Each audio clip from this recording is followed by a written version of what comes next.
Alright, honest question. What weapons have seen a bigger glow up than 120 RPM hand cannons this season? Yeah, I guess. Okay, fair enough. Alright, I get the point. The point I'm trying to make is that 120s are actually good now. Slow and steady used to win the race, now it wins the gunfight. But much to my chagrin, the king of 120s is currently True Prophecy, and my one and only role of the gun is a tier below dog.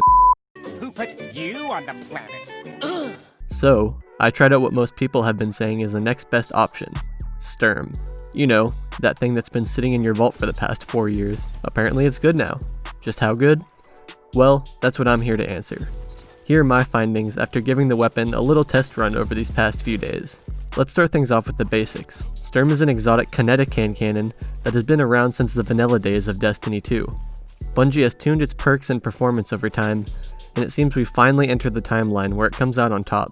Taking a look at the exotic perk, Accomplice, getting kills with Sturm is going to reload our equipped energy weapon from reserves. It also has another unique perk that involves its sidearm buddy, but we'll discuss that later in the video.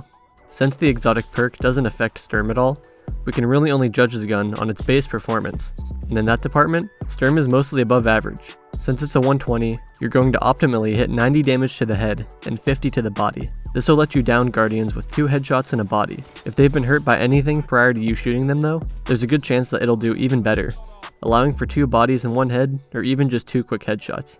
People have had some time to get used to 120s, but this amount of damage is still a bit of a shock to the system, and is likely going to cause many to panic in a gunfight. Another good part about Sturm is its range. When compared to others in its class, like True Prophecy or Steady Hand, it's nothing all that special, but when put up against any other class of hand cannon at a distance, you really can't beat it. Its high impact is going to allow the gun to maintain its reliable 3-tap, where other weapons are going to begin to struggle. You can push this range out even farther if you happen to have the Catalyst, which gives the gun a leg up over other 120s. It's super important that you take advantage of this rain, since the gun will just straight up get outclassed by higher RPM hand cannons within their optimal ranges. Stability, handling, and reload are all above average for the 120 RPM class. You'll find this pretty noticeable too, since the 120s are infamous for their slow, clunky feel. I wouldn't describe the gun as snappy by any means, but most definitely better than its competitors. The main benefit I noticed was that I didn't feel the urge to set down my controller and go make a sandwich during the reload.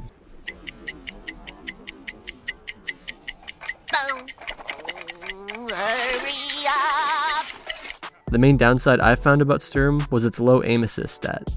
The stat of 50 is quite poor for hand cannons in general, and will definitely be noticeable if you're coming from a gun like Hawkmoon, which had exceptional aim assist. You'll primarily notice the gun just isn't as sticky per se. Honing in on targets will require a bit more effort on your part, and the gun won't be as forgiving when it comes to what counts as a hit, and more importantly, what counts as a headshot. A lot of other weapons will give you a crit if you're close enough, but you'll find Sturm is not that kind of gun. It doesn't necessarily make the gun bad, just a bit harder to use.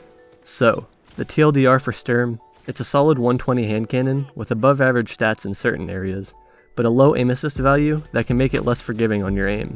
But remember when I said that Sturm has another unique perk?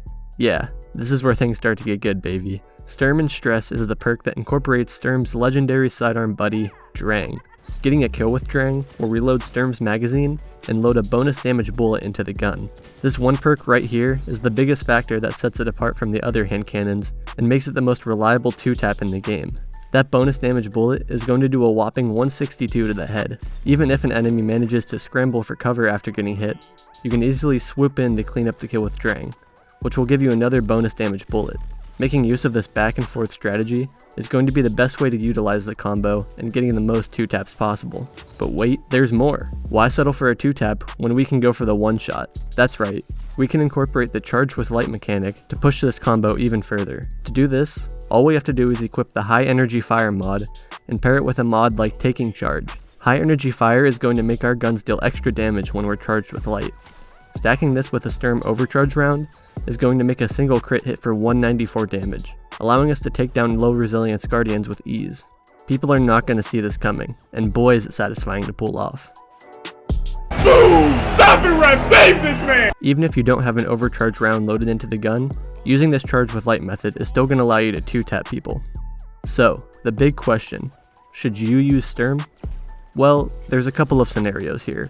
If you have a good True Prophecy roll, I'd recommend just going with that. Its better aim assist value is going to make it perform just a little bit better, and it'll free up an exotic slot for you. If you don't have a good True Prophecy, then I'd say definitely go for Sturm, especially if you pair it with Drang in your energy slot. That's going to be all from me, fellas. One thing I need you to do before you go is click those like and subscribe buttons. This is going to give you a buff to your intelligence and increase my happiness stat by 5. Thanks for watching, fellas, and I'll see you in the next one.